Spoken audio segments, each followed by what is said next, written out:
You say you are praying. You are deceiving yourself. And you say you are praying. Question, tu avances. Tu avances. Un ange était debout dans ce lieu. Cet ange aussi regardait en haut dans le rôle de la restitution. Tout bol d'autrui que tu as volé, que tu n'as pas rendu à son propriétaire. Si tu l'as encore sur toi, dès que tu rentreras chez toi, va le rendre. Jésus! Jésus! Sauve-moi! Sauve-moi! Sauve-moi! Sauve-moi! Sauve-moi! Sauve-moi! Sauve-moi! Sauve-moi!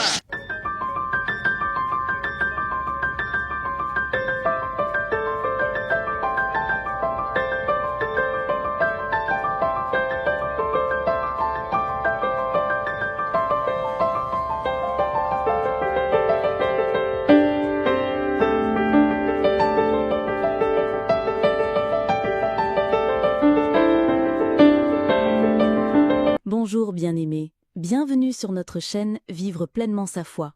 Nous vous présentons aujourd'hui un témoignage bouleversant du pasteur Abraham Yacoubou, un homme que Dieu a choisi pour révéler les réalités invisibles du monde spirituel. Le pasteur Abraham Yacoubou a reçu la grâce exceptionnelle de voir ce qui se passe au moment précis où l'âme quitte le corps. Le voyage de l'âme, le jugement divin, les rôles célestes, mais aussi les exigences de Dieu concernant la restitution, le pardon et la sainteté. Ce témoignage est à la fois profond, solennel et urgent. Il interpelle chacun de nous sur notre préparation pour l'éternité. La Bible dit « Il est réservé aux hommes de mourir une seule fois, après quoi vient le jugement ». Hébreux 9, 27. Préparez votre cœur et laissez ce témoignage vous parler. Partagez cette vidéo, priez en l'écoutant et demandez au Saint-Esprit de vous éclairer. Ce n'est pas une simple histoire, c'est un appel divin à la repentance et à la fidélité. Ne m'abandonne pas, ne m'abandonne pas. À quoi sert-il de gagner le monde entier si l'on perd son âme que d'un homme en échange de son âme? Ô Seigneur, ne m'abandonne pas. Je serai là, oui, oui, je serai là. Maranatha. Jésus revient. Maranatha. Jésus revit. Je serai là, je serai là, je serai là. Ô Seigneur, je reconnais que c'est Jésus que tu acclames et non moi au nom de Jésus. Amen. Avant que tu ne t'assoies, prie ainsi. Éternel Dieu, ne permets pas que ma vie soit détruite sous mes yeux. Amen. L'Éternel m'a révélé en songe cette nuit que plusieurs personnes font partie du monde des ténèbres. Peut-être, en cherchant minutieusement, l'on trouverait parmi nous des gens qui, d'une manière ou d'une autre, y appartiennent. Il m'a été révélé que tu appartiens, d'une manière ou d'une autre, au monde des ténèbres. Certains le savent, d'autres l'ignorent. Des pasteurs en font partie. J'ai vu beaucoup de pasteurs qui font partie du monde des ténèbres. Puis le Seigneur m'a dit, « Vois-tu qu'il te reste beaucoup à faire ?» J'ai eu peur. J'ai aussitôt réveillé le pasteur avec qui j'étais, et je lui ai dit, « Prions et détruisons tout pouvoir diabolique attaché au repas que nous avons mangé en ce lieu. » C'est mieux pour toi de ne fréquenter aucune église que d'être membre d'une église et te retrouver finalement en enfer. Je veux que tu pries ainsi. Éternel Dieu, pardon. Ne permets pas que ma vie soit détruite sous mes yeux. Fais bien cette prière. Prie de toutes tes forces. Nous qui sommes serviteurs de Dieu, notre condamnation est plus grande. Si un serviteur de Dieu se retrouve en enfer, surtout un pasteur. Éternel Dieu, pardon. Ne permets pas que ma vie soit détruite sous mes yeux. C'est pour cela que j'ai aimé le sujet de prière donné avant que je ne vienne ici. N'importe où Satan m'a lié que j'ignore, Seigneur. Délivre-moi ce soir. Fais cette prière de toutes tes forces. Prie au nom de Jésus, au nom de Jésus, au nom de Jésus, au nom de Jésus. Ah, ne permets pas que ma vie soit détruite sous mes yeux, Éternel Dieu. Pardon, ne permets pas que je demeure dans le mal. Seigneur, n'importe où je suis lié, révèle-le-moi. Révèle-moi les choses cachées concernant ma vie. Mets-les à nu, mets-les à nu, mets-les à nu. Au nom de Jésus, nous avons prié. Amen. L'Épître aux Hébreux, Hébreux chapitre 9, verset 27. Et comme il est réservé aux hommes de mourir une seule fois, après quoi vient le jugement. La Bible déclare qu'il est réservé, c'est Dieu lui-même qui l'a institué. Ainsi, Dieu a réservé à tous les hommes, qu'il ait été président, chef quelconque, ministre, militaire, policier, douanier, peu importe son titre, fût-il apôtre, prophète, pasteur, officier au sein de l'Église, dignitaire, homme, femme, petit enfant, vieillard, il est réservé à l'homme de mourir une seule fois. Et quand il est mort et enterré, il est ainsi mort une seule fois. Après quoi viendra le jugement.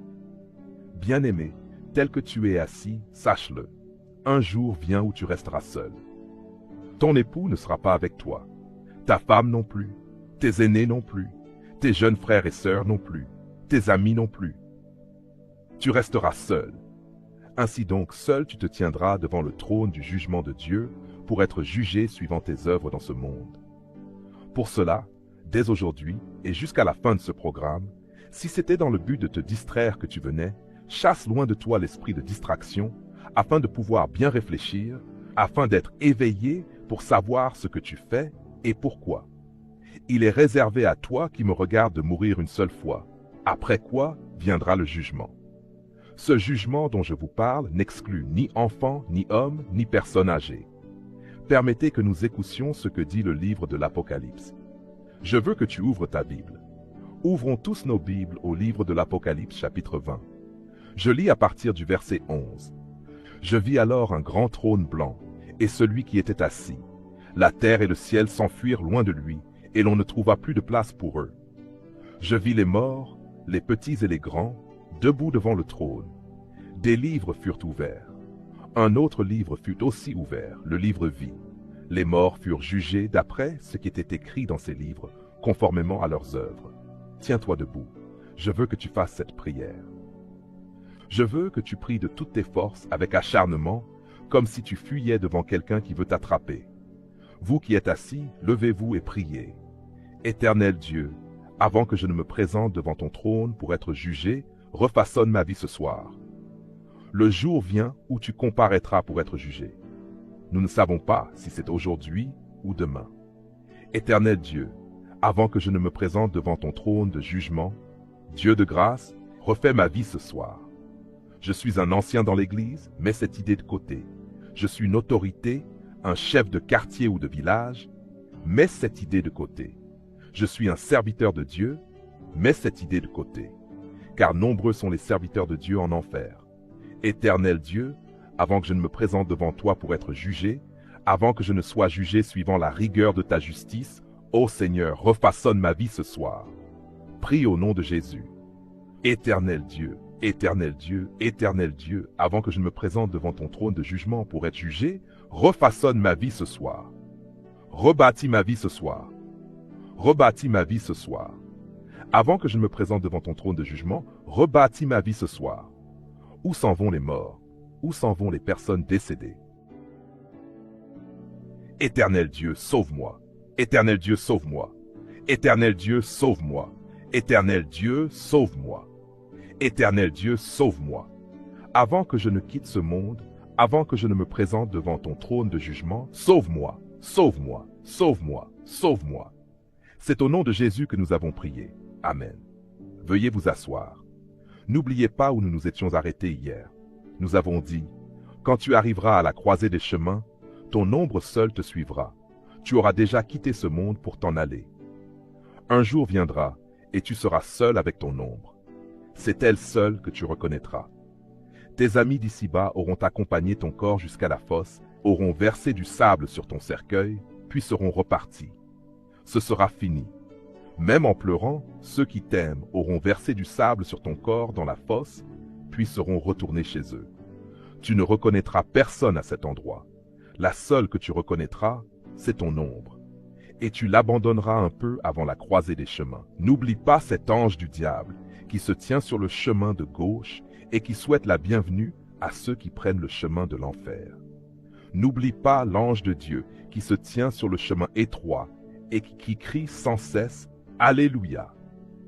Souviens-toi de ce que j'ai dit hier. Lorsque nous sommes arrivés à la croisée des chemins, les uns se sont séparés des autres. Les morts sauvés en Christ, ceux qui ont abandonné la foi, ceux qui ne se sont jamais donnés véritablement à Christ. C'est à ce lieu que les pécheurs et ceux qui sont revenus dans le monde prennent le chemin de l'enfer. N'oublie pas, à la croisée des chemins, si tu empruntes le chemin de l'enfer, tu y entreras en courant. Tu seras conscient que tu te diriges vers le feu. Tu voudras te retourner, mais tu n'en auras plus la force. Tu voudras reculer, mais la puissance de l'enfer te tirera de force. Tu rejoindras ce feu en courant. Souviens-toi encore de ce que j'ai dit hier. Très peu de morts prennent le chemin du paradis de Dieu. Certains jours, 3 morts y entrent, d'autres jours seulement 2, parfois un seul, et certains jours, aucun. Maintenant, tiens-toi debout. La prière que je veux que tu fasses, les pasteurs n'ont pas besoin de la faire. Les dignitaires de l'Église non plus. Je veux seulement 2 personnes bénies de Dieu pour faire cette prière. Vous qui restez, vous pouvez continuer à rire. Toi qui te dis que c'est par malchance que tu es venu dans ce monde, que tu ne pourras pas échapper à l'enfer, cette prière ne te concerne pas. Mais les 2 personnes qui, du fond de leur cœur, ont peur de l'enfer, peur du feu qui brûle pour l'éternité et qui ont décidé de ne suivre personne pour y aller, qu'elles prient maintenant. Ces 2 personnes peuvent être des hommes ou des femmes, qu'elles prient de toute leur force, qu'elles crient du fond de leur cœur, qu'elles ouvrent leur cœur à Dieu, afin qu'il regarde dedans, qu'elles appellent 3 fois le nom de Jésus en criant, puis qu'elles disent « Éternel Dieu, le jour où j'arriverai à la croisée des chemins, ôte de ma vie dès maintenant tout ce qui me ferait emprunter le chemin de l'enfer. Éternel Dieu, éternel Dieu, éternel Dieu, ne permets pas que je fasse partie de ceux qui iront en enfer. Je veux que ces 2 personnes prient, qu'elles appellent 3 fois le nom de Jésus pour commencer leur prière. Prie au nom de Jésus, au nom de Jésus, au nom de Jésus, au nom de Jésus. Éternel Dieu, tout ce qui me fera souffrir à ma mort, ôte-le de ma vie. Ôte-le de mes mains, ôte-le de mes pensées, ôte-le de mon chemin. Ces choses de mes mains, ôte-les, Seigneur. Jésus, Jésus, Jésus, pardon. Jésus, pardon. Pardonne-moi, Seigneur. Pardonne-moi. Fais-moi miséricorde. Fais-moi miséricorde. Fais-moi miséricorde. Jésus. C'est au nom de Jésus que nous avons prié. Amen. Ah, son visage faisait peur. Je me suis sauvé par la droite. Et toi, lorsque tu emprunteras ce chemin, tu t'en souviendras car je t'en ai parlé. Tu y arriveras très bientôt. Une grande muraille à perte de vue barrait le chemin. Cette muraille était en or. Je n'ai vu ni son début ni sa fin, mais elle était très haute, vraiment très haute. En t'approchant de la muraille, tu ne verras ni portail, ni accès d'entrée. Mais dès que tu arrives près d'elle, contre toute attente, une porte s'ouvre dans la muraille. La porte s'ouvrit, produisant un bruit semblable à un grondement. Lorsque j'avançai un peu, je vis un grand hall. Ce hall était spacieux et très haut. Il était écrit en grands caractères à l'entrée. « Soyez les bienvenus au rôle du salut. Vos péchés seront éprouvés avant que vous n'avanciez. » En arrivant près du mur du hall, je ne vis aucune porte. Tous les murs étaient en or. Puis, soudain, les murs s'ouvrirent avec un son retentissant, et j'entrai. L'ouverture se referma aussitôt. Dès mon entrée, je vis les morts qui m'avaient précédé. Ils tremblaient tous de peur, murmurant entre eux. Je voulais savoir ce qui se passait, mais il n'y avait personne à qui demander. « Que se passe-t-il? Que se passe-t-il » demandai-je. Pendant que tu te poses des questions, tu progresses. Tu n'avances pas de toi-même, une force invisible te pousse. Tu progresses encore et encore. Tu es toujours rempli de crainte, car les morts qui t'ont précédé sursautent de peur. Plus tu avances, plus tu ressens l'emprise de l'esprit de peur. Moi-même, j'étais envahi par cette peur. Je m'agitais, tremblant comme les autres morts, disant « Qu'est-ce qui m'arrive ?» J'avançais encore, jusqu'à atteindre un certain point où je vis un ange, debout au loin. L'ange fit un signe de la main. Il était immense. Il avait un œil rond et gigantesque. Il me montra du doigt comme pour dire « Toi, tu es concerné par le jugement. Tiens-toi debout. Je veux que tu pries en appelant le nom de Jésus. Cet homme avec qui je me tiens devant vous, nous serons traités plus sévèrement, car c'est nous qui annonçons ces choses. Tandis que vous ne faites que les écouter.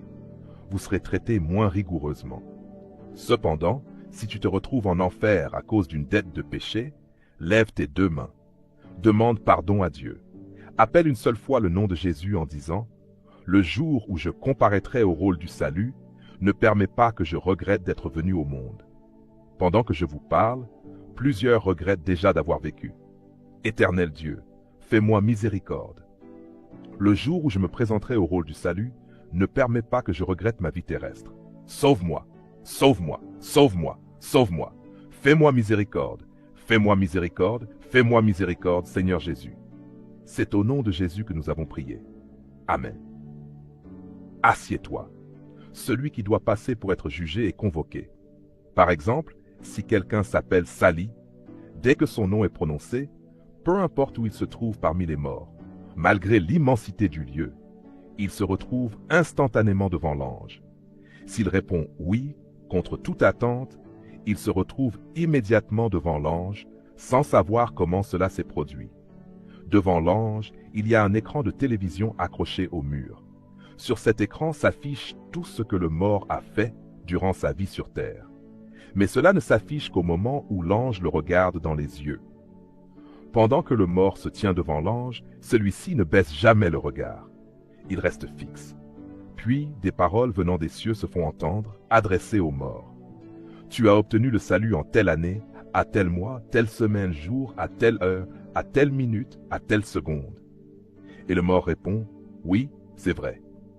Puis une voix venue des cieux proclame, on éprouvera tes péchés avant que tu n'avances. Le mort reste debout. À ce moment-là, l'ange baisse enfin le regard et le fixe intensément. De l'œil de l'ange sort une lumière satellitaire, d'une chaleur extrêmement brûlante. La lumière jaillit de son œil et commence à couvrir le corps du mort à partir de la tête. La chaleur est si intense que la personne commence à hurler de douleur. « Oh là là! Oh là là là là !» Mais l'ange n'écoute pas les cris. Il continue à examiner la personne lentement de haut en bas. Les cris deviennent plus forts. C'est comme si de l'eau bouillante venait d'être versée sur la tête du mort.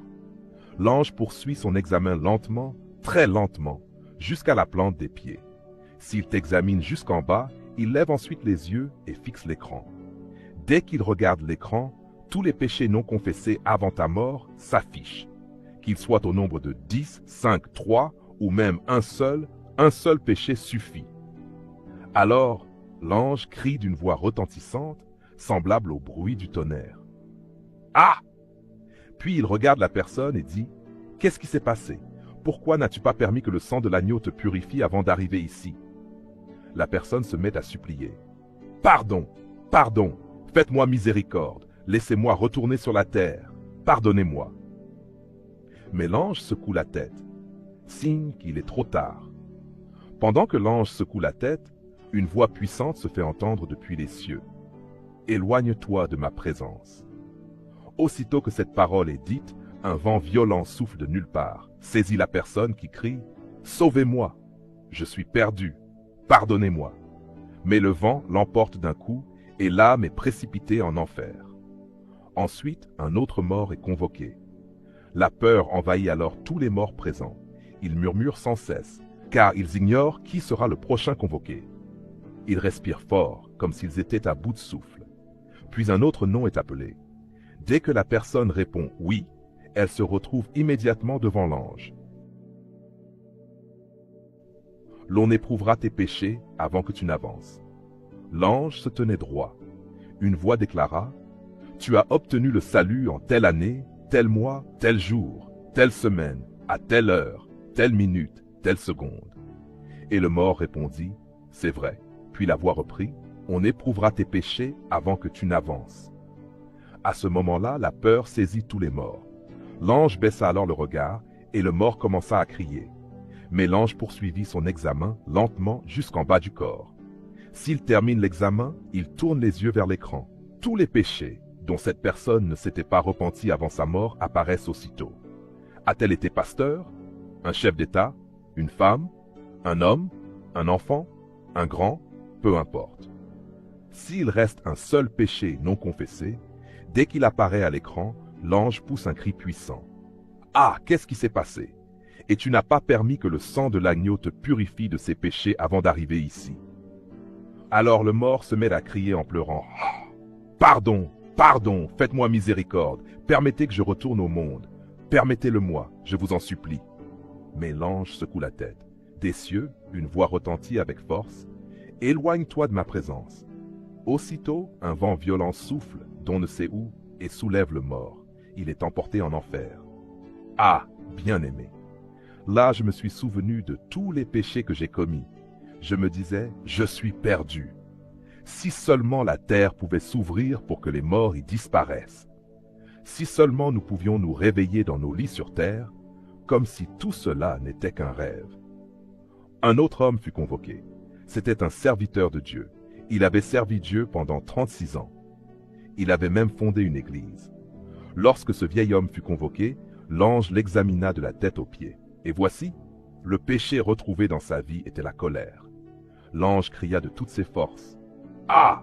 Puis il le regarda et dit, « Toi, serviteur de Dieu, avec tant de souffrance pendant 36 ans au service du Seigneur, qu'est-il arrivé? Et tu n'as pas permis que le sang de l'agneau te rachète de ce péché avant d'arriver ici. » Le vieil homme répondit, « Pardonnez-moi, c'est le diable! C'est le diable !» L'ange dit alors, « Quand tu verras Satan, tu lui diras que c'est lui qui t'a empêché de te repentir. » Et le vieil homme répondit, « Oui, je le lui dirai. Je le lui dirai. » L'ange fit un geste et le diable apparut. L'image de Satan qu'on voit sur papier ne lui ressemble pas du tout. C'est un être géant. Ce jour-là, il portait un habit à 2 couleurs, noir d'un côté, rouge de l'autre. L'ange interrogea Satan. « Qu'est-ce qui s'est passé? Voici un serviteur de Dieu que tu connais bien. Il a servi Dieu pendant 36 ans. Pourquoi as-tu empêché sa repentance? » Satan se mit à rire, puis dit au vieil homme, « Est-ce bien moi qui t'en ai empêché? » Le vieil homme répondit, « C'est bien toi, c'est bien toi. » Satan poursuivit, « J'ai une multitude d'habits que je porte. Ce jour-là, il m'a plu de me vêtir en noir et rouge. Le jour où tu as voulu te repentir du péché de la colère et que je t'en ai empêché, de quel habit étais-je vêtu ce jour-là? » Le vieil homme commença à dire, confus, « Quoi? Quoi? » Et le diable disparut.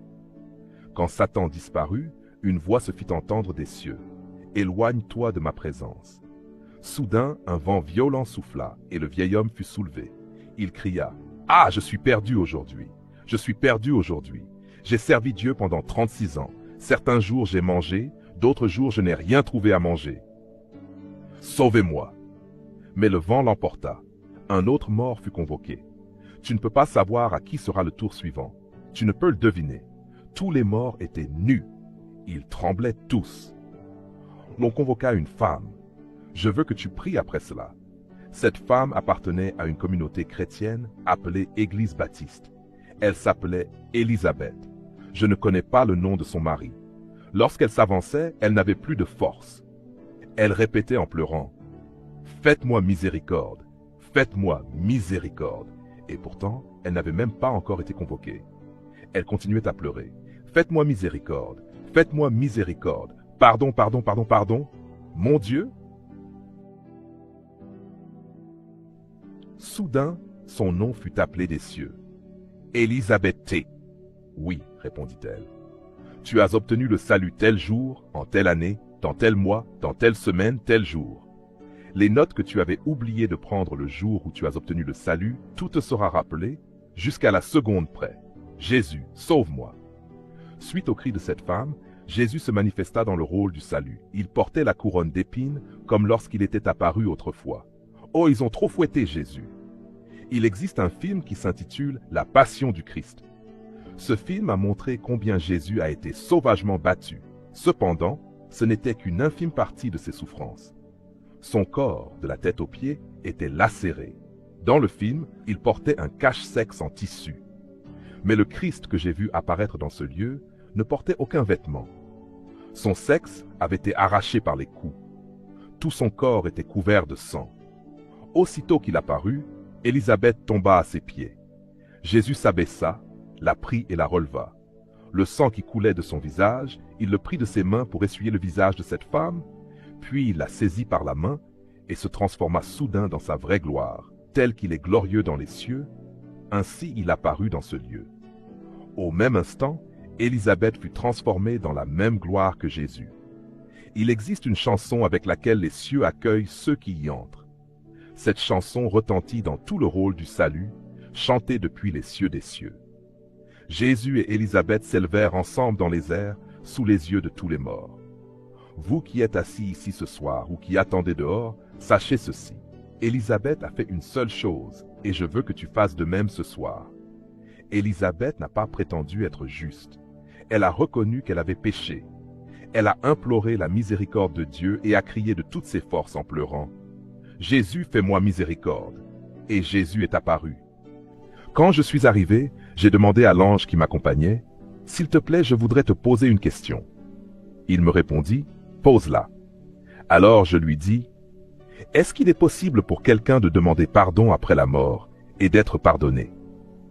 Il me répondit fermement, « Non. » Alors je lui ai demandé, « Que penses-tu alors du cas d'Élisabeth qui a demandé pardon dans le hall du salut ?» Il répondit, « Voici ce qui s'est réellement passé. C'était à l'hôpital quand les médecins lui ont annoncé qu'elle ne pouvait pas s'en sortir. Ils lui ont dit, « Prépare-toi, car tu vas mourir. » C'est à ce moment-là qu'elle a commencé à implorer la miséricorde de Dieu. Elle pleurait amèrement, demandant pardon avec sincérité jusqu'à son dernier souffle. C'est pourquoi, lorsqu'elle est arrivée dans le hall du salut, les mêmes paroles de repentance étaient encore dans sa bouche.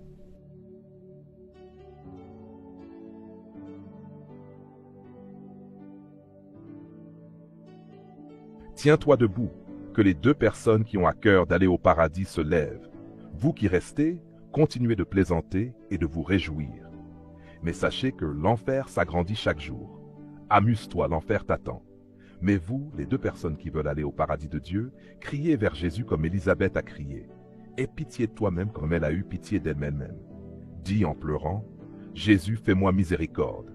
Sauve-moi de l'emprise de l'enfer. » Ça y est, prie au nom de Jésus. Jésus, fais-moi miséricorde. Pardon, pardon, éternel Dieu, pardon. Jésus, ta main, sauve-moi, sauve-moi, sauve-moi. Pardonne-moi, pardonne-moi, fais-moi miséricorde.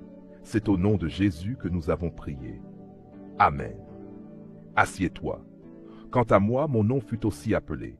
Je m'étais déjà jugé moi-même, car je savais comment j'avais vécu sur terre. Abraham, me disais-je, prépare-toi à aller en enfer. J'avais pleinement conscience de la vie que j'avais menée. Quand j'arrivais devant l'ange, je m'attendais à voir ce regard effrayant. Mais lorsqu'il baissa les yeux vers moi, il me regarda en souriant. Puis il me tendit la main, la serra fermement et me dit « Avance !» Je prie pour toi qu'au rôle du salut, tu entendes ce seul mot « Avance !» Dans ce lieu, on n'entend que deux ordres. « Éloigne-toi de ma présence. » Avance. Si tu entends « Éloigne-toi de moi », tu iras en enfer.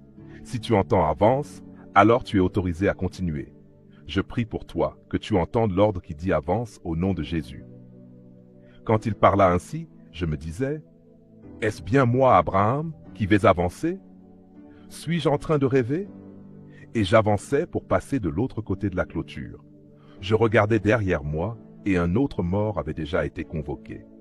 Quand j'arrivais près du mur, une porte s'ouvrit. Je passais et elle se referma. J'ai cru que c'était fini, mais ce n'était que le commencement. En avançant encore un peu, je vis un grand hall, bien plus vaste que le rôle du salut. Il était écrit devant ce hall, « Soyez les bienvenus au rôle de la restitution. L'on éprouvera tes péchés avant que tu ne dépasses ce lieu. » Quand j'arrivais près du mur, il s'ouvrit en faisant un grand bruit. En entrant dans le rôle de la restitution, la peur qui y régnait était bien plus grande que celle du rôle du salut. Tout murmurait. Que se passe-t-il? Que se passe-t-il? En te posant des questions, tu avances. Tu avances.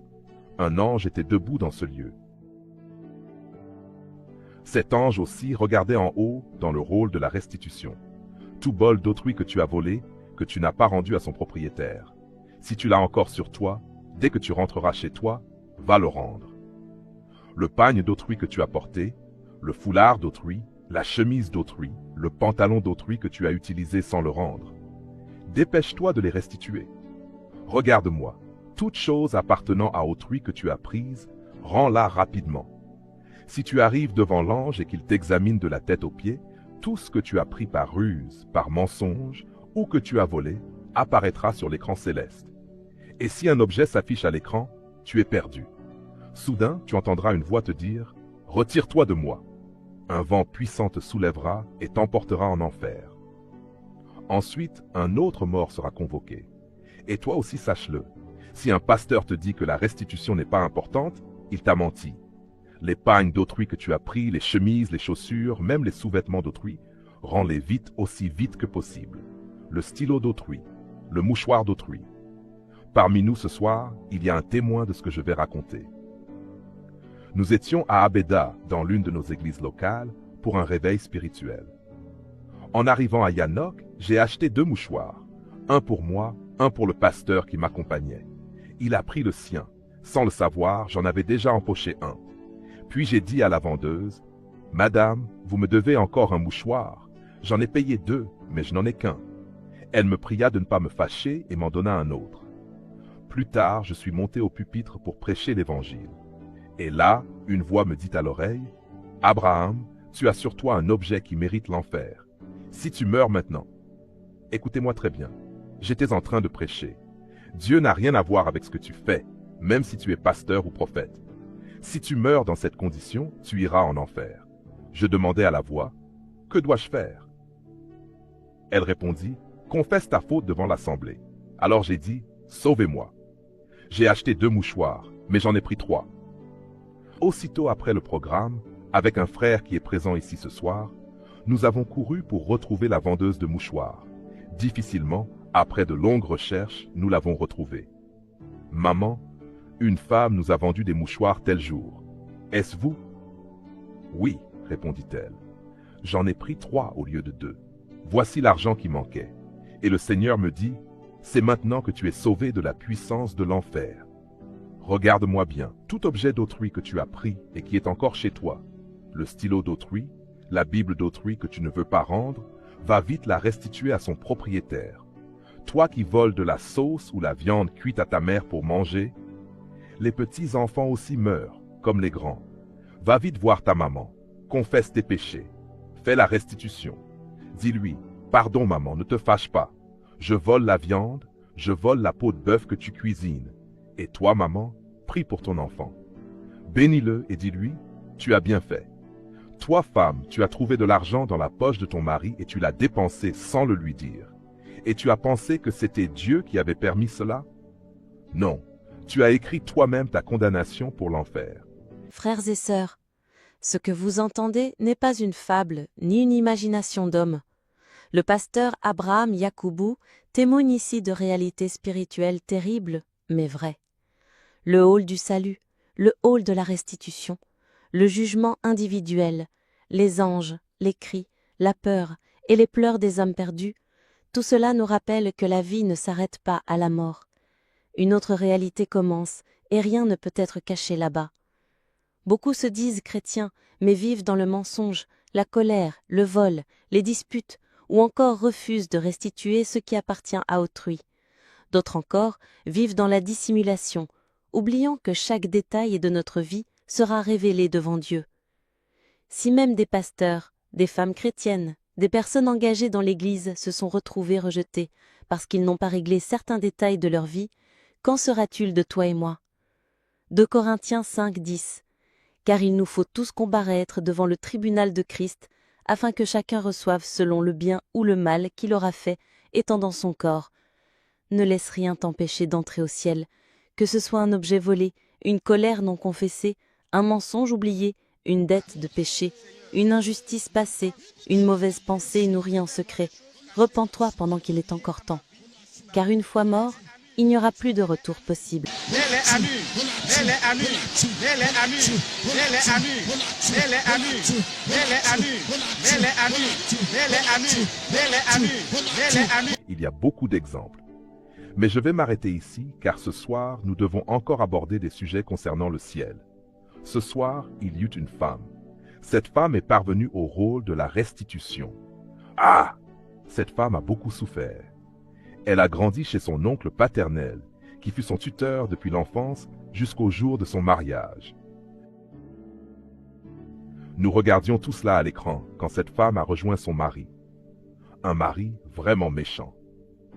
Connaissez-vous ces hommes-là qui achètent la cravache et la gardent chez eux à cause de leur femme?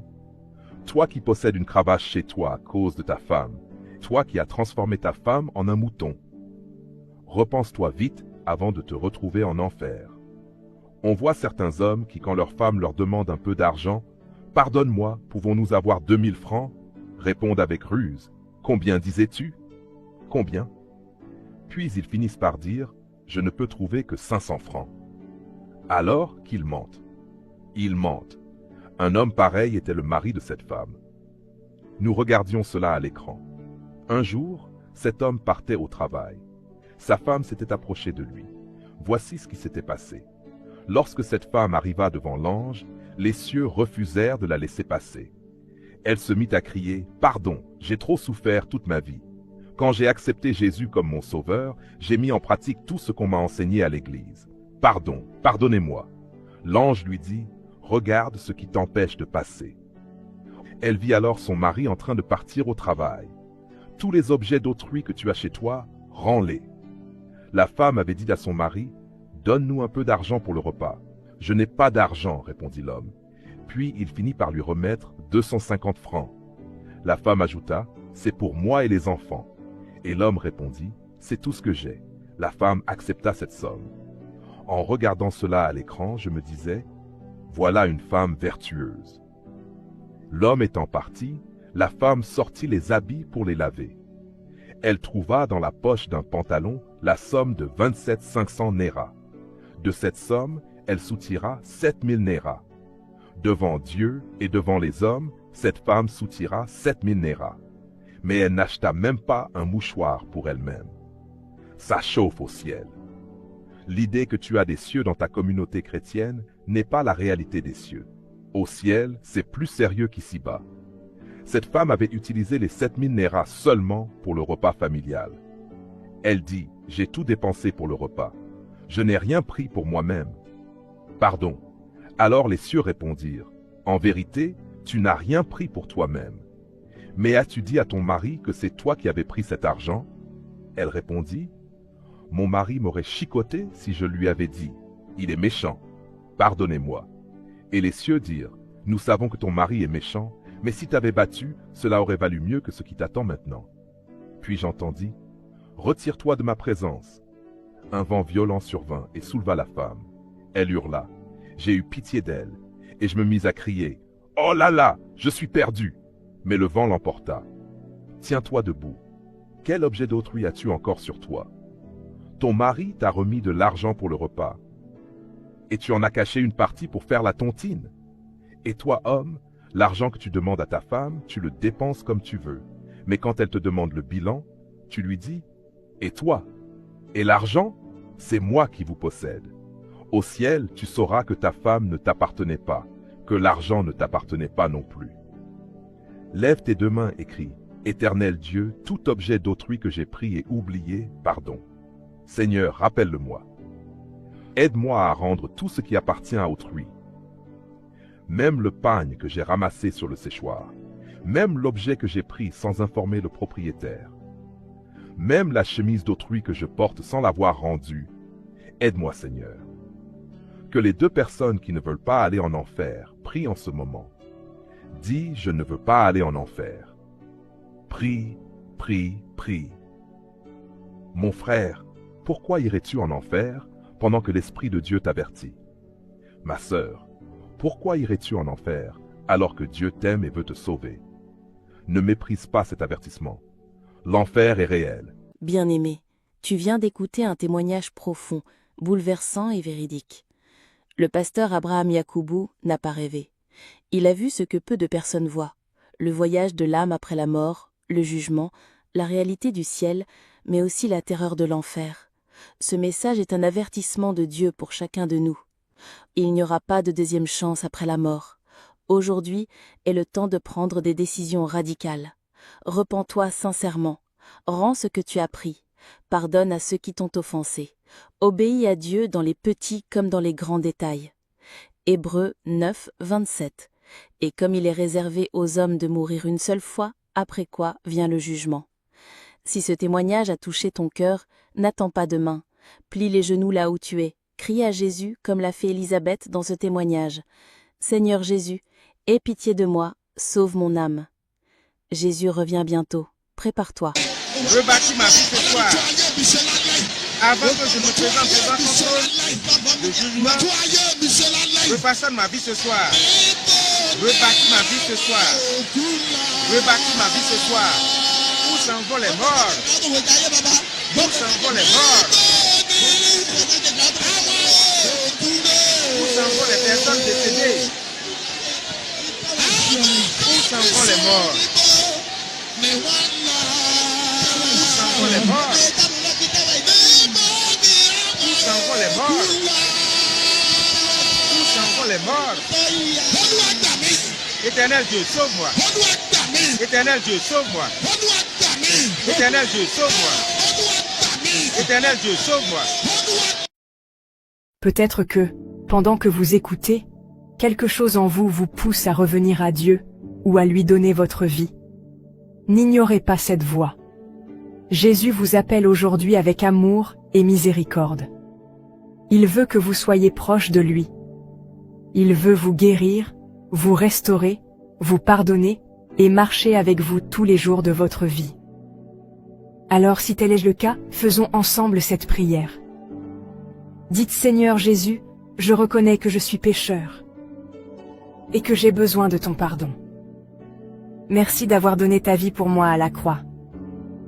Aujourd'hui, je viens à toi de tout mon cœur. Je me repens de mes péchés.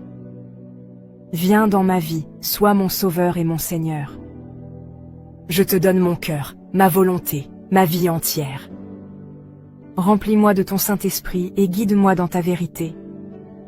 Je veux te suivre jusqu'à la fin. Au nom de Jésus. Amen. Et maintenant, voici quelques conseils importants. Cherche un vrai serviteur de Dieu, un pasteur ou un homme de Dieu fidèle à la Bible, qui pourra t'accompagner et te baptiser si tu ne l'es pas encore. Rejoins une église vivante, où Jésus est prêché, où les frères et sœurs marchent dans la vérité et l'amour, pour que tu ne sois plus seul dans ta marche. Lis la parole de Dieu chaque jour, et cherche avec zèle le baptême du Saint-Esprit, car c'est lui qui t'aidera à mener une vie sainte, une vie selon la volonté de Dieu. Prie constamment. Parle à Dieu chaque jour. Sois honnête, persévère, et il agira puissamment dans ta vie. Souviens-toi, Jésus revient très bientôt. Prépare ton cœur, marche dans la sainteté, et ne regarde plus en arrière. Si tu as fait cette prière, envoie un message, commente ou parle à quelqu'un de confiance. Tu n'es plus seul. Bienvenue dans la famille de Dieu. Merci de vous abonner à notre chaîne, de liker et de partager nos contenus. Cela nous aide grandement.